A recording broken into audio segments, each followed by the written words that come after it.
Carolina Sarmiento nació en Oviedo en 1981 y ha vivido en distintos lugares de Asturias. Estudió comunicación audiovisual en la Universidad Complutense de Madrid. Es periodista del área de cultura de los informativos de la televisión pública de Asturias. Ha publicado el poemario Ikiru, que quiere decir vivir, con Gravitaciones, en el año 2018. Con la editorial Pez de Plata publicó la compilación de relatos cortos Animales urticantes en el año 2020, las novelas Tarada en el año 2021 y Bresno en el 2023. Con esta última fue finalista en el 2024 del Premio Celsius de la Semana Negra de Gijón y del Cubeles Noir. Su narrativa es inquietante, inquisitiva, profundamente poética, y en el caso de Bresno, brilla como la lumbre en la oscuridad de una cabaña en medio del bosque. No se la pierdan.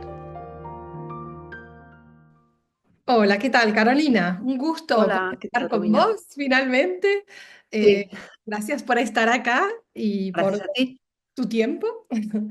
Y bueno, hoy vamos a hablar de un libro maravilloso que has escrito, que me ha tenido pero súper atrapada, no solo en la Ujú. primera lectura, en la segunda también, lo cual es bastante decir. Y acá lo tenemos. Bueno, se va a leer al revés, pero esta es tu última novela. Eh, Ujú. bueno, tiene muchísimas virtudes, seguramente vas a poder contar de todas ellas. En resumidas cuentas, ¿de qué va Bresno? Es la historia de una chica que crece en una familia peculiar, de la que se va alejando para construir una carrera en la música, y para ello debe irse lejos de sus padres, a los que al final termina perdiéndoles el rastro.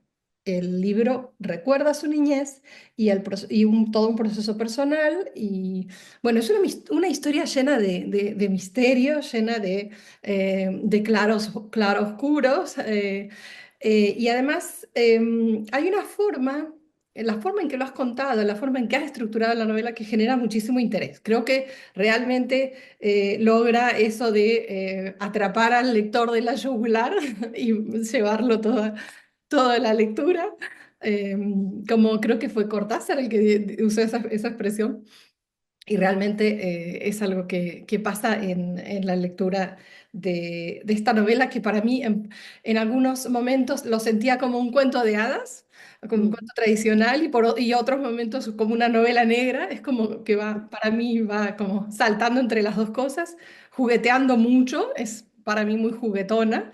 Hay mucho humor, mucha sensibilidad, muchísima poesía. eh, Se nota que también escribís poesía, que tenés muy dominado el tema. Así que es todo un placer para el lector.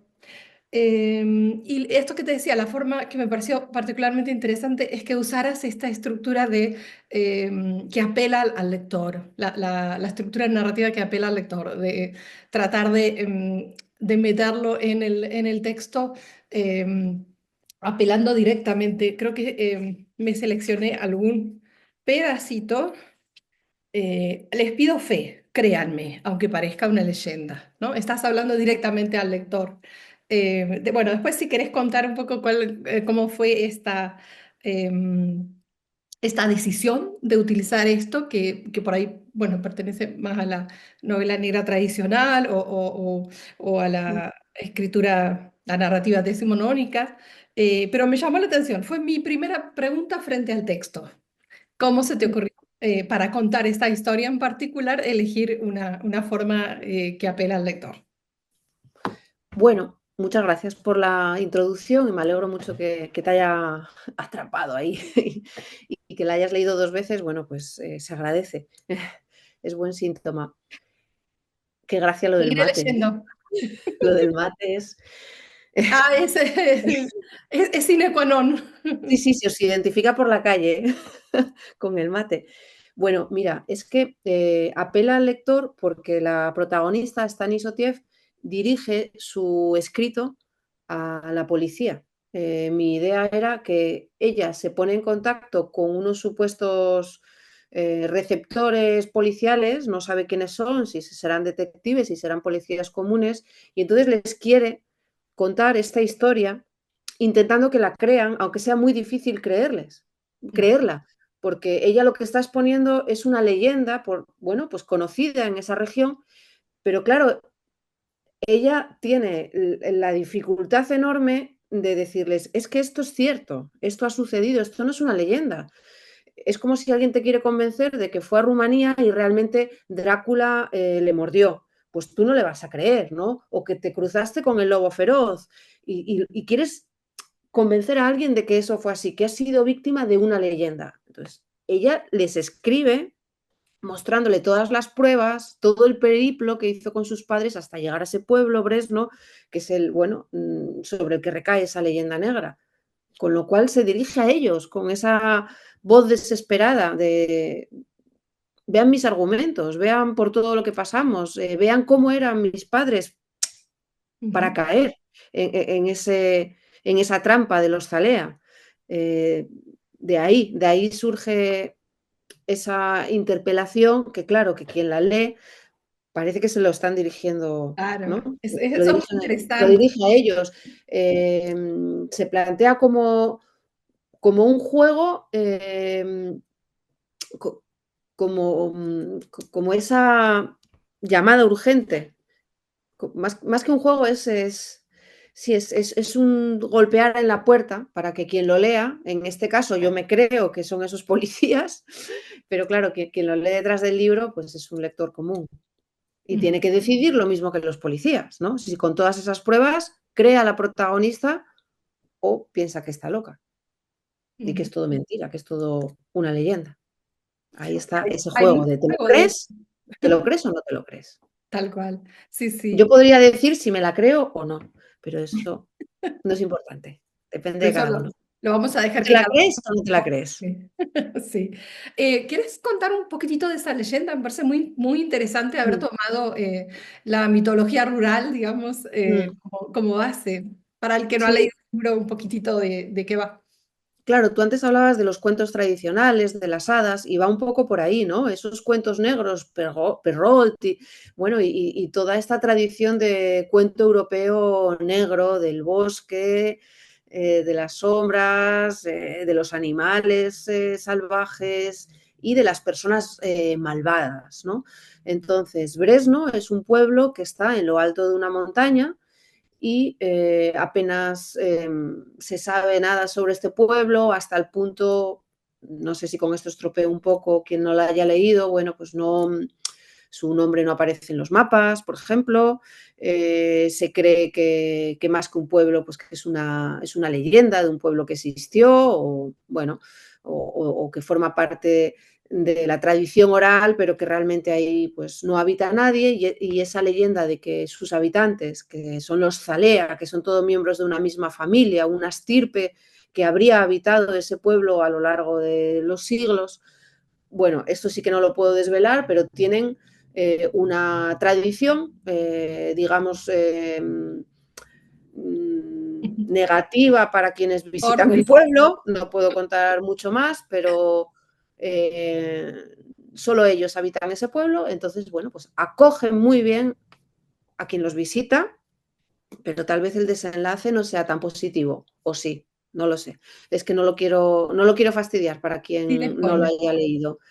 Y la familia de Stanley, de esta chica, de la protagonista, pues recalan ese pueblo, porque la madre tiene intención de vivir muy pegada a lo más salvaje, a una naturaleza pura y con vecinos que también sean puros, que no estén contaminados por la sociedad, por un momento político adverso, que es en el que se desarrolla esta novela, ¿no? En un momento en el que las ciudades, en las capitales, pues hay atentados, ¿no? Hay, bueno, pues tal vez cierto temor, cierto riesgo, ¿no? Hay un eco político ahí, tal vez a la actualidad, pues quieren irse a un pueblo y un pueblo donde tenga cerca la naturaleza para inspirarse, porque la madre tiene pretensiones narrativas y recalan en Bresno sin saber de la leyenda de Bresno.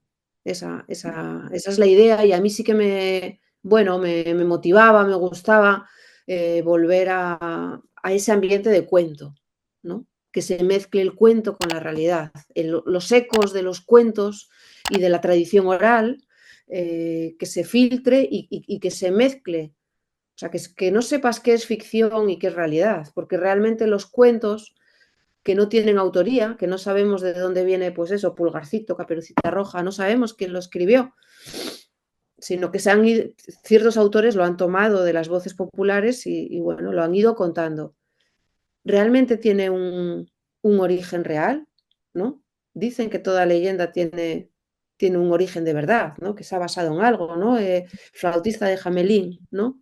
Pues Ujú, sí que parece ser que hubo plagas y bueno, y que hubo un punto de origen real. Pues me ujú. gustaba jugar con eso.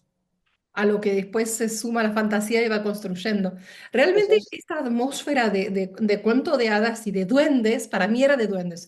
Mientras avanzaba en la lectura, tenía la sensación de que en cualquier momento podía aparecer un duende en esas casas, en ese bosque, en ese ambiente. Mm, O incluso, por ejemplo, hay cuando describís el sofá, un sofá que estaba como con forma de que alguien había dormido y qué sé yo me sí. imaginaba, ¿no? Más que fantasma, para mí era la presencia de duendes que estaban en la casa y todo eso. Así que Mm, eso también me resultó interesante en la lectura. Me hice un montón de teorías mientras iba avanzando, ¿no? Y eso me mm, parece interesante porque no es que es una cosa lineal que te da una sola posibilidad, sino que tiene tanta fantasía y tantos puntos de interés que lo que va haciendo es como abrir a más posibilidades, ¿no? Bueno, mm. como suelen ser las novelas. Me he seleccionado un fragmento que me gustó mucho y me parece que es un poco como la semilla de la novela, en la página 11 que tiene como muchas cosas. Si me dejas, lo compartimos un poquito con Claro. acento argentino. Fantástico. Después de conducir durante más de 6 horas con lluvia en el tramo final, siempre resumaba la humedad en la periferia de la cumbre. Llegaría a Bresno al anochecer. Un escalofrío ante la mole oscura y silenciosa de su montaña sería inevitable. De nuevo, y a pesar del frío, frío de altura, frío en las vísceras, bajaría las ventanillas en busca de aire, a la casa de partículas vírgenes. Me alcanzaría el aroma a guiso, a vueltas de cuchara, a chorros generosos de licores y vinos dulces. Ya saben cómo huelen los pueblos donde la vida se hace en las cocinas. Esa esencia, pero más cargada. Aparcaría junto a la iglesia, donde el río, y me echaría a la espalda la mochila y al hombro la funda con la guitarra. Apenas llevaría discos, libros, ropa. De mi verano en Bresno había aprendido que no necesitaba mucho. Camino arriba, me inquietaría el humo denso y oscuro procedente de la chimenea de mis padres. Ahuyentaría esa perversión de los presagios, empeñados siempre en salir a rodar y apisonarlo todo. Me parece maravillosa esta parte. Ujú. Gracias. Que es como que creo que está todo ahí, ¿no? Después, cuando uno lo volví a leer, dice, ah, claro. Está ahí. Sí, sí, sí Pero, que me han dicho que es una novela que invita a una segunda lectura, ujú, porque claro, durante la primera vas viendo esas pistas hasta el desenlace. claro, Entonces, si la vuelves a leer ya sabiendo el desenlace, pues ya me pillas mejor. Pillas donde fui poniendo eh, lo que ponía Garbancito, ponía eso, las garbanzos, huellas, ¿no? claro. Donde fui poniendo las claves para llegar a ese desenlace. Que Ujú. aunque esté abierto, bueno, pues por el camino ya te lo vas oliendo. Claro. No, y además en este fragmento también aparece bueno, estas imágenes tan hermosas y tan vívidas que logras, ¿no? Realmente a uno lo lleva a un pueblito así, a imaginarse cómo es y cómo es la vida y a olerlo, ¿no? Es como que Mm, trabajas muy bien con todos los sentidos y el lector está ahí 100% mm. metido, ¿no? Sí, para mí es muy, muy importante no quedarme solo en lo visual, sino Ujú, hacer esos reclamos a lo olfativo, a los sonidos, porque da muchísimo juego y realmente te metes más en el ambiente, ¿no? Si la tormenta suena, ¿no? Si un tacto es áspero, te va a dar muchísima información y vas a lograr que quien lo lea, yo creo, se meta en la escena, ¿no? Como si fuera una claro. película. Hay que ambientarlo, sí. Sí, sin Ujú. irte de la historia, sin de repente meter 2 páginas de descripción, pero que sea como un tobogán, ¿no? Una buena manera de deslizarse hacia lo que está pasando. Ujú. Sí, y cuando describe la parte de la música que hace la protagonista y todo eso es realmente una experiencia inmersiva, diría yo. Uno Mm, está realmente con todos los sentidos ahí. Claro, hablábamos de Bresson, ¿no? Pero yo me imagino que además de ser un elemento mitológico, digamos, ¿no? Que por eso genera mucho misterio, yo lo sentí como algo simbólico también. ujú, Casi como como un volver a Ítaca, ¿no? Volver a ujú. Bresno, porque ella Ya, ¿no? Había vivido con sus padres en ese lugar y luego se va, hace su vida, su carrera y mm, hay un retorno, ¿no? mm, Claro que no ya con esa nostalgia de Ítaca, pero hay una nostalgia de los padres, una búsqueda de mm, la raíz de la historia propia, ¿no? sí, Y está en un proceso de entender su proceso, su historia personal, ¿no? ¿Qué pasó con mis padres? ¿No? A la hora de que uno mira para atrás y ve, yo soy producto de esta historia, de esta gente y de unas condiciones familiares y sociales particulares. Yo lo sentí así un poco como el retorno a Ítaca. Y quería preguntarte, ¿qué implica llegar a Brezno para vos? ¿Qué sucede en el camino? ¿Qué hay de simbólico en todo esto? wow. Pues, a ver, en el caso de la familia, no sé si te voy a responder bien, porque no sé si es un simbolismo. En el caso de esta familia hay esa determinación por parte de la madre de llegar a ese punto más alto, a ese punto más salvaje y más puro. El simbolismo puede ser que tal vez ese no es su lugar, ¿no? Y que no por apuntar más alto y a lo más puro vas a encontrar la felicidad, ¿no? Tal vez ese no sea su lugar. La novela reflexiona mucho sobre los lugares en los que vivimos, ¿no? Que tenemos que estar a gusto, parece una obviedad, pero a veces nos empeñamos en vivir en sitios que no nos corresponden. Esto, aunque no lo pensara mientras lo escribiera, va un poco en la línea de este llamamiento que hay, por lo menos en España, ¿no? A ocupar la España vaciada, a un retorno al pueblo, que muchísima gente lo tiene en mente, gente o sea, que ha crecido en un ambiente urbanita y pretende volver al pueblo y se lleva un chasco, ¿no? Yo he conocido a bastantes personas que han vivido este proceso. Entonces, bueno, no sé si ese es el simbolismo o posiblemente tú hayas desarrollado una idea muchísimo más intelectual No. e interesante, porque su- tal vez a ti te pase también, ¿no? Que mientras escribimos, yo al menos no tengo intención de transmitir ningún mensaje, tengo la idea de continuar con esa historia que me seduce y que me apetece contar. Y luego van saliendo interpretaciones, casi siempre desde los lectores, desde los clubes de lectura o críticos y hace que la novela crezca, que vaya más allá de la historia. Pero bueno, es un poco esa glotonería de la madre, de arrastrar a una familia, a su marido y a su hija, por una obsesión que es la de la literatura, porque quiere escribir desde esa atalaya salvaje y, y puedes caer en tu propia trampa, ¿no? Creo que es en la contra de la novela que dice algo así, una novela sobre el peligro de las obsesiones. Bueno, pues ahí está, ¿no? Sí, sí. Obsesionarte con algo puede hacer que te precipites Mm. mm, Porque desde esa altura. ujú, Sí, tal vez sea eso, ¿no? tiene esa Bresno sensación de representa utopía, el ¿no? peligro de las obsesiones, que luego también está la obsesión de Stanis, la protagonista, por contar esa leyenda, por, por entender la relación que tenía con sus padres, Ujú, por cantar, por la música. mm. No sé Sí, cómo yo lo ves. lo vi un poco de ese lado, de la utopía, ¿no? Porque la Mm, madre buscaba su propia utopía, ¿no? mm, Y ella lo que buscaba era el retorno para mí, ¿no? Retorno a algo. Y claro, yo como casi toda mi vida la he vivido de migrante, lo veo un poco desde ahí, por eso quizá el paralelismo con Ulises, ¿no? Con mm, la Odisea y eso. Pero también como el retorno a lo que es imposible, porque, ¿no? Uno extraña un tiempo, mm, en realidad. ¿no? Sí, Extraña sí. un lugar o busca algo en un lugar, pero en realidad lo que está buscando es lo que sucedía en Sí. ese tiempo. Y a eso Ella nos... tiene una contradicción muy grande porque decide alejarse de sus padres y irse a esa residencia artística, a encontrarse a ella misma, a desarrollar su música, y pone muchos kilómetros de distancia con su familia, con la que realmente ha crecido con la incomprensión, ¿no?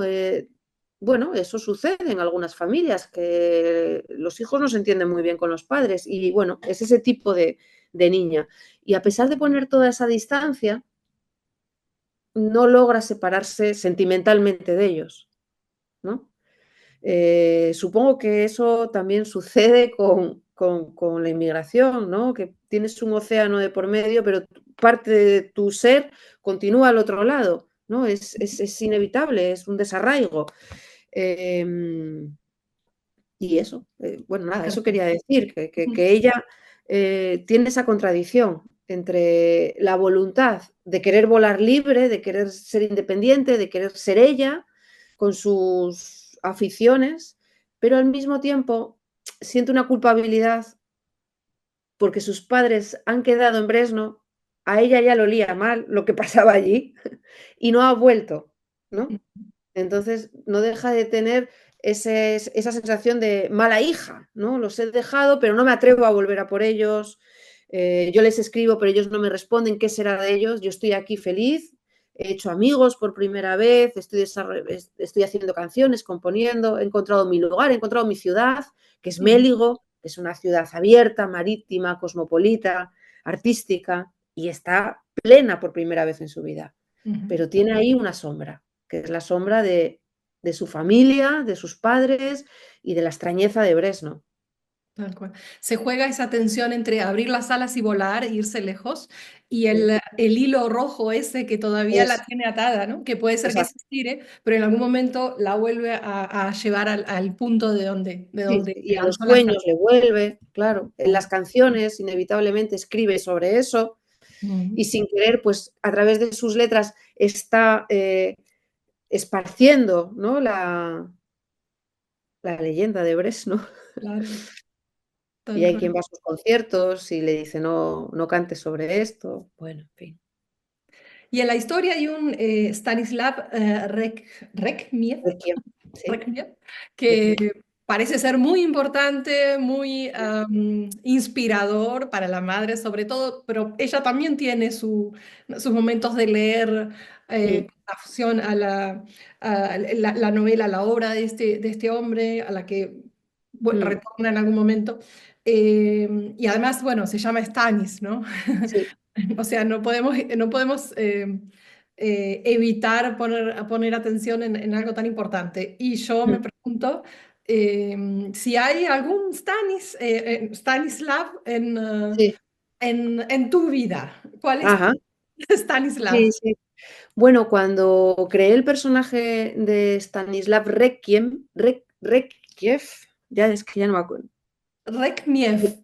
Requiem, estaba pensando en ese mito y realidad de los grandes escritores rusos. Pensaba en Stanislav Lem, ¿no? Yo leí Solaris y me deslumbró Solaris y durante una época pues leía Chekhov, los cuentos de Chekhov y aquello me parecía lo más maravilloso del mundo. Cuando leía Ana Karenina me pareció brutal. Y es verdad que siempre se dice, ¿no? Hay que leer a los rusos, hay que leer a los rusos. Y ante una mujer mmm, que quiere escribir súper, súper, súper, súper bien, de una manera perfecta, evocadora, profunda, simbólica y que perdure, pues claro, su obsesión era un autor. Yo no digo que sea ruso, pero solo el nombre remite por lo menos al este, ¿no? A un Ujú, viejo mundo del este. ujú. Y muy apegado este gran autor a la tradición oral también, ¿no? Y a cierta La ruralidad. mitología y a Ujú, cierto oscurantismo y a cierto animalario también fantástico, ¿no? ujú. Y a cierto malditismo, ¿no? Algo le sucede a Stanislav Rekhmiev, ¿no? Que durante años va de granja en granja conviviendo con los granjeros, ¿no? Y recuperando tradición oral y todo eso lo va apuntando hasta su retiro y bueno, algo sucede en su retiro. Ujú, Entonces, bueno, pues esos son todos mis stanis, ¿no? Esos autores rusos que yo leí con devoción, con admiración y que en el canon siempre aparecen, ¿no? Como referentes. Y ujú, por claro. eso, pero claro, más que homenaje, lo traslado casi como una alerta, ¿no? Cuidado con obsesionarte con alguien. Sí, eso te iba a decir que por un lado es Porque inspirador, pero el ujú, querer copiar te puede bloquear. El querer emular a alguien puede estar bloqueando tu voz personal, claro. ¿no? Y es algo que la madre choca con esa mitomanía, choca, como nos puede pasar a nosotros como escritores, ¿no? Que te quieres parecer a, no sé, a cada uno a quien quiera parecerse y entonces no haces más que una copia.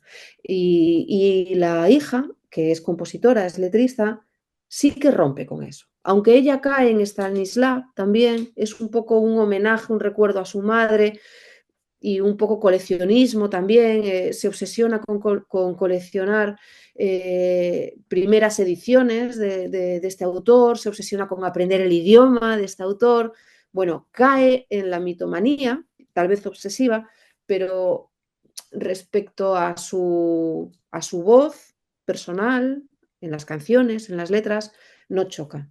Entonces, Ujú. bueno, no es Y tanto un fue homenaje a los un rusos como un retorno, como un cuidado, no, no nos obsesionemos con imitar. que no nos emocionemos. No, te decía, lo entendí como un retorno después de haber construido lo propio. Entonces ya no Mm, tiene ese riesgo, ¿no? De quitarle algo de lo propio, de bloquear su creatividad, sino que en un momento lo abandona y retorna cuando ya tiene su base firme, ¿no? Cuando sí, ya no es más peligroso, digamos, para ella. eso, sí, Ujú. sí, sí. Eso fue lo que sentí. ¿Y en qué otra literatura abreva tu escritura? Porque es como tan amplia, ¿no? Bueno, no sé si dije, pero Mm, también has escrito relatos, además de poesía y sí, además de novelas, sos realmente sí. muy amplia. Bueno, a mí el relato corto me gusta mucho y creo que cuando escribo novela la trabajo como un relato corto. Ah, Intento que sean las frases justas, que no haya palabras de más, no haya páginas de más y, y medirlo todo para que funcione, como se dice, como un engranaje, que funcione muy bien, empezar con mucho enganche y que el final también sea fuerte. Me gusta trabajarlo, las novelas cortas me gusta trabajarlas como relatos. Luego la poesía está muy presente. Yo escribo poemas cuando me viene, cuando por alguna situación vital me surgen, no lo busco nunca, pero mientras escribo prosa, la mirada poética me aparece y me ayuda a continuar. Me gustan mucho las metáforas, me gustan mucho las comparaciones, tengo que tener cuidado de no excederme para no caer en pesada y que quien lo lea pues, se arte. Pero a mí me resultan muy, muy evocadoras, pues eso, metáforas y comparaciones y, y, y al final, cuando escribimos, esto igual puede sonar un poco cursi, ¿no? Pero es una manera de desentrañar nuestra percepción del mundo, nuestra cotidianidad, ¿no? De, de mirarla desde otro prisma, más allá del día a día, de hacer la compra, de ir al colegio, de trabajar. Y ahí la poesía hace que puedas contar la vida desde ese punto mágico y misterioso que no deja de ser el real, ¿no? De por qué narices estamos aquí, las grandes preguntas, ¿no? ¿Cómo funciona el amor? ¿De dónde me viene no lo sé, la angustia? ujú, ¿Por qué siento ahora de momento? Por ejemplo, yo ahora venía hacia casa, venía escuchando música y tenía una sensación de explosión vital. ¿Por qué la música nos lleva a esos estados, ¿no? De emoción, de dónde nacen las emociones?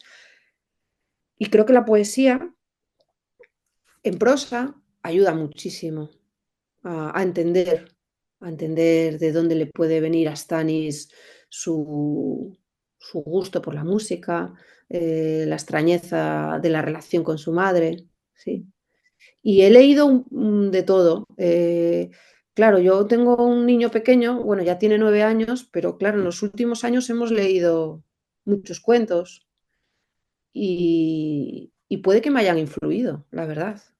Puede que me hayan influido en este momento creativo, porque me doy cuenta de lo importante que es la imaginación. Y cuando escribo, pues me vienen ecos de los cuentos y de las historias y de los cómics, de las novelas gráficas que a él le gustan y a mí también, que tienen ese punto de imaginación y que creo que de adultos perdemos y Ujú, no sé por qué. O sea, no, yo no pretendo hacer novelas de fantasía canónicas, pero sí que me gusta que entre cierta posibilidad mágica en lo que se está escribiendo.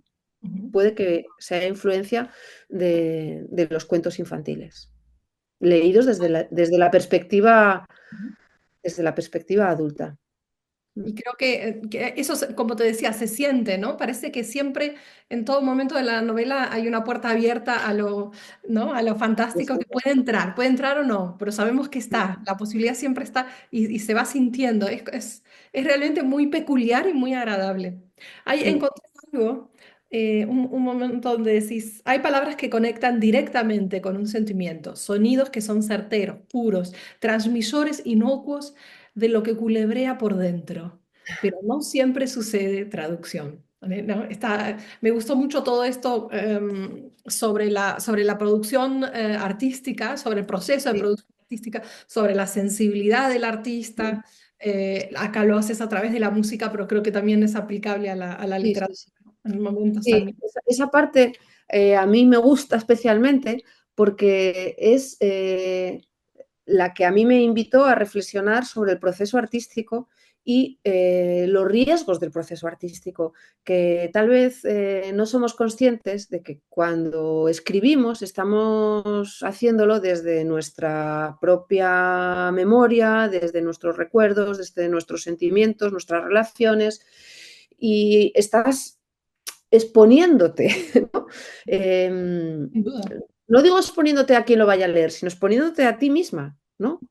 Eh, Uno de los mejores consejos que me dieron en los talleres de escritura creativa a los que fui fue ese precisamente, ¿no? Que no podías escribir dejando dentro del armario tus sentimientos, ¿no? Entonces salen, Claro. salen. Y ese material es explosivo.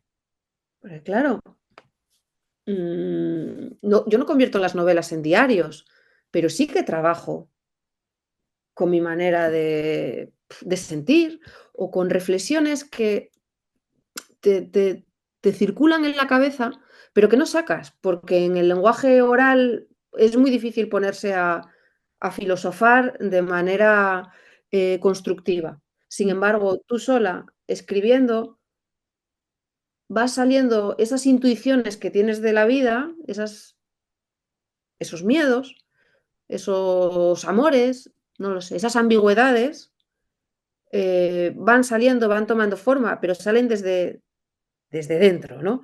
Entonces, Stanis, claro, ella escribe sobre su vida y eso te puede turbar. Una novela sobre el peligro de las obsesiones. A mí Bresno me obsesionó.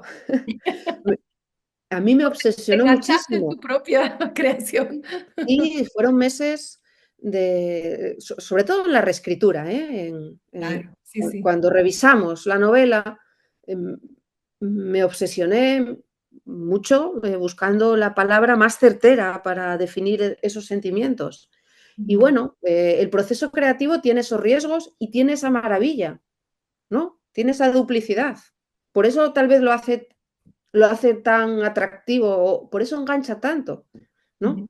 Porque te Tiene muchas sorprende. facetas, ¿no? Tiene muchas facetas, muchas posibilidades expresivas a distintos niveles incluso, ¿no? Sí, Bueno, a mí me tú mismo parecía, te sorprendes con lo que sale, pero y estás aquí, pero de aquí también surgen lodos que tienes, ¿no? Entonces estás ahí enganchadísimo, es como una droga. bueno, eso mismo. Ahí, yo te quería preguntar, ¿cómo es tu Por proceso? las drogas me querías preguntar, no. Esa parte fuera de cámara en todo caso. Vale, vale. ¿Cómo es tu proceso creativo? ¿Cómo escribís? ¿Cuándo escribís? ¿Cuáles son tus rutinas? Ujú. Vale. Bueno, la poesía, lo que os comenté, Mm. cuando surge. Cuando Ujú, surge y si surge, es diario. Viene. Mira, tengo aquí una libreta, por ejemplo. Las, llevo libretas o el móvil, ¿no? Y apunto ideas y luego las voy trabajando, va surgiendo. ujú, Eh, pero no tengo horarios, yo trabajo a turnos, esto es ujú, importante. Mis turnos son de mañana, de tarde y de fin de semana. Entonces voy cambiando mes a mes. ¿Qué pasa? Que yo soy redactora, periodista para los informativos de la autonomía en la que vivo, que es Asturias, las noticias de la televisión pública. Es un trabajo que te exige estar pensando fuera del trabajo en posibles noticias, ¿no? Yo, por ejemplo, ahora estoy en turno de fin de semana y quieras que no, pues estoy pensando en qué noticias son interesantes para el fin de semana y haces gestiones, tienes que ponerte en contacto con gente, saber llamar a producción para saber si hay cámaras, bueno, estás con la mente llena. Y en esos momentos me cuesta mucho trabajar al mismo tiempo y escribir. Me cuesta. Con lo ujú. cual, ¿qué hago yo para poder sacar adelante novelas? Pedirme permiso sin sueldo. Entonces, cuando no estoy trabajando, es cuando escribo. Entonces, necesito unos meses por delante. Tengo una idea, me gusta. Incluso estoy trabajando y esa idea veo que, bueno, en ratos libres la escribo y llevo ya 20 páginas, veo que me engancha, que me gusta. Entonces, en ese momento, si puedo, económicamente y la vida me lo permite, me cojo unos meses, 2 meses o incluso solo uno o tres y no trabajo y escribo. Y escribo por las mañanas porque es cuando el niño está en el cole. Claro, somos escritores y tenemos musas, pero tenemos obligaciones.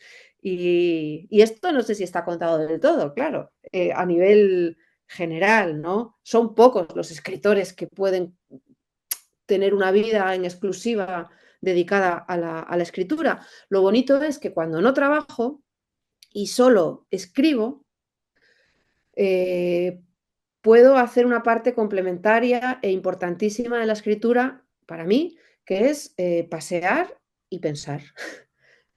Vivo cerca de la playa, entonces yo paseo mucho y ese ejercicio de pasear y contemplar me lleva a ideas, que luego cuando vuelvo a casa escribo. Escribo y tengo tiempo para leer también, lecturas complementarias que me pueden ayudar en la escritura y tengo todo el día volcado, o sea, todo el día la cabeza está solo volcada en esa historia y no se distorsiona con buscar cámaras, buscar entrevistados. Claro. Es- esa es mi manera. Está O sea, tiene que ser fragmentada. una Ujú, inmersión absoluta. ujú. Para mí tiene que ser una inmersión absoluta. Hay gente que es capaz de madrugar, escribir e irse a trabajar. Yo no puedo. ¿Y esta maravilla cómo fue que salió? ¿Cuándo la escribiste? ¿Cuándo la escribí? Bueno, pues Bresno es un proceso muy largo, muy largo. Em, yo creo que la idea arrancó en 2015, me parece que fue,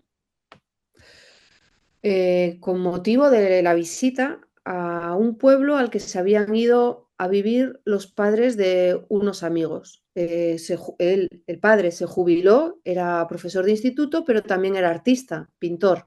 Ujú, Habían vivido toda la vida en la ciudad. Se jubiló y se fueron a vivir a un pueblo de montaña en Asturias. Se compraron una casa, o sea, ni alquiler ni nada, fueron con todas. Dejaron su piso en la ciudad y se fueron a vivir a un pueblo de montaña.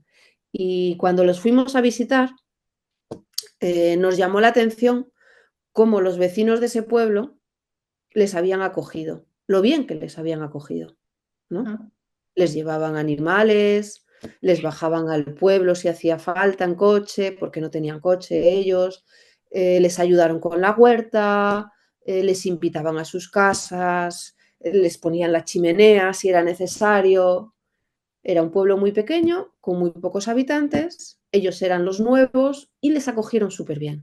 Y estando allí, mi chico y yo tuvimos la misma sensación, que no sé si alguna vez os ha pasado, de encontrarse con alguien muy amable, pero hay una sombra ahí que Te da mala está espina. detrás y no te acabas de fiar de esa amabilidad, ¿no? Entonces tuvimos una idea feliz, a modo cómico, de broma, ¿no? ¿Te imaginas que?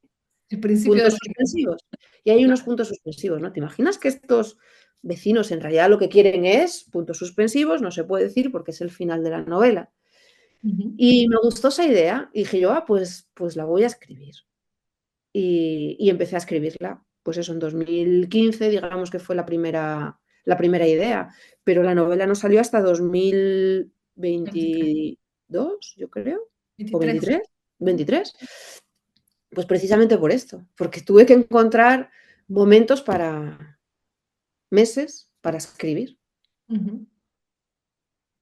En la pandemia escribiste. En la pandemia escribí, o sea, yo me pedí un año, o sea, me había pedido 6 meses de licencia sin sueldo Ujú. y tenía dos historias iniciadas que veía que podían convertirse en novela. Y empecé por esta, que en un principio se titulaba Montaña Animal. Ujú. Fue el primer. Entonces la escribí, terminé, terminé rápido, igual terminé en 3, 4 meses y me faltaban esos otros 2 meses. Entonces, según la terminé, dije, jo, pues voy a coger la otra. Y la otra es el contrapunto, la otra es Tarada, es el Ah, contrapunto de Bresno. Es ujú. una novela alocada en la que pongo en marcha mecanismos de escritura automática, es una novela luminosa, es una novela de viaje y de experimentación, de encontrarse a una misma, pero también tiene un punto muy distinto porque es más cómica, es más gamberra, es una novela de huida, pero de huida políticamente incorrecta y eso, un poco gamberra, ¿no? ¿Qué pasó? Que cuando tuve las dos novelas, la editorial, ya que salíamos de una pandemia, decidió empezar por Tarada. Le gustaba más para ese momento, porque Claro. Tarada cruza fronteras, rompe reglas, y era lo que todos queríamos en ese momento. Había que Entonces recuperar salí, la luminosidad de la vida, digamos, de y alguna manera. sí, sí, sí, y el romper con todo y el romper también las reglas, porque veníamos de estar muy encorsetados en España. Entonces, eso, bueno, y salió Tarada de manera acertada. Ujú. ¿Qué pasa? Que tuve un tiempo precioso para revisar Bresno, precioso y obsesivo. Eso iba a decir, y ahí te agarró la obsesión por, por reescribir. Exacto. Ujú. Entonces, durante la promoción de Tarada y luego durante la revisión, ¿no? Tarada salió en 2000, ¿qué? ¿21? 2020 o 21, no lo sé. Salió en el verano, tal vez, de 21, tengo anotado. 21, en el verano del 21. Entonces, bueno, pues imagínate todo el tiempo que pasó hasta que salió Bresno. Entonces tuve mucho tiempo y reescribí un montón. Ujú. Pude hacer todos esos retoques, esos garbancitos para que la novela funcionara muy bien a nivel de misterio, ¿no? De que el misterio fuera avanzando y que las sospechas de quien lee fueran aumentando hasta ese final álgido. Ujú. Y totalmente logrado. Me gustó muchísimo de Bresno esto. O El sea, mapa. me gustan mucho los libros. Acá tengo el Mm, otro también, Animales el Urticantes, de que me parece relatos. una belleza, el libro de relatos. Sí, Tiene bueno, unas ilustraciones hermosas, la tapa, la sí. contratapa, pero esto es, no sé si se El alcanza mapa. el mapa. Sí, claro, esos son los pueblos y capítulos por los que transcurre la novela. Volviendo a esa influencia de las novelas infantiles, ¿no? O de Ujú. las novelas de fantasía, me parecía muy chulo acompañar la novela de un mapa, ¿no? Que te O sea sirve que fue también idea. te sirve de guía de novela. Lo puedes tener mientras escribes. Esta novela no tiene un índice. Claro, recordemos que también hubo una crisis del papel. Pez de Plata, que es una editorial que pone muchísimo mimo en la edición, pues también sufrió esa subida de los precios del papel y la novela no tiene índice, pero tiene esta postal maravillosa en la que, bueno, es el índice al fin y al cabo y es esa alusión también a los mapas de las novelas. Claro, sí, sí, Sí. realmente le suma mucho, me pareció preciosa Mm, y Animales Urticantes también me ha gustado mucho, también tiene su extra, ¿no? eso es. Son ilustraciones de Ángel Heredia, Sí. alias Gallota, que es bueno, es un ilustrador muy, muy bueno. Mm. Y de este libro me gustó mucho el título, digo, Ah, ¿no? es difícil poner títulos, pero ese está tan bien Sí, puesto, ¿no? Que es lo sí, que nos siente al leer estos relatos, claro. realmente. No puedo. Animales urticantes es el título de uno de los relatos, pero dialoga con todos los relatos, porque la idea es que nosotros, humanos, somos animales que si estamos muy enfadados y nos va mal en la vida y estamos, voy a decir un taco, encabronados, ¿no? Soltamos, llámalo como quieras, urticaria, veneno, ¿no? Sí, Esparcimos la negatividad. así Entonces, de mismo. ahí viene lo de animales urticantes, porque casi todos son personajes que parten de un momento de enfado con su vida y rompen, casi todos. Hay alguna excepción. Y generan esta incomodidad, ¿no? De eso, de la urticaria, que no es algo que no es dolor, no es dramático, pero genera incomodidad. Y eso me Eso es. parece súper. Sí, Sí, bueno, ¿y qué es lo que viene, Carolina? ¿Qué estás tramando? sí. Tenemos Bueno, para los lectores. entonces estoy muy contenta. Es una novela corta también, en principio se titula Las fronteras Ujú, y es una novela también que transcurre en un lugar inhóspito, salvaje, con un protagonista solitario. En esta ocasión todos los personajes son hombres, es un pueblo con muy pocos habitantes y es un pueblo llamado a ser deshabitado. La novela tiene un punto distópico, en un momento en el que la Tierra ha dicho basta y se ha decidido despoblar los lugares más inhóspitos y las islas del planeta para reducir la población. ujú. Entonces, la historia se desarrolla en uno de estos pueblos y el protagonista es el guarda, el que debe asegurar que el testimonio a la naturaleza se entregue de manera correcta. Oh, muy interesante. Ya lo quiero tener en mis manos. ¿Cuándo sale? ¿Cuándo lo En tenemos? principio sale a principios del año que viene. Estamos ahora con las correcciones y yo creo que va muy bien. Estoy muy contenta. Buenísimo. Bueno, felicitaciones y acá a la Gracias. espera de que nos enteremos. Ujú. Bueno, Carolina, muchas gracias por tu A tiempo, ti, por Marina. tu amabilidad y bueno, por tu genialidad también. Bueno, nada, gracias a ti. Un placer.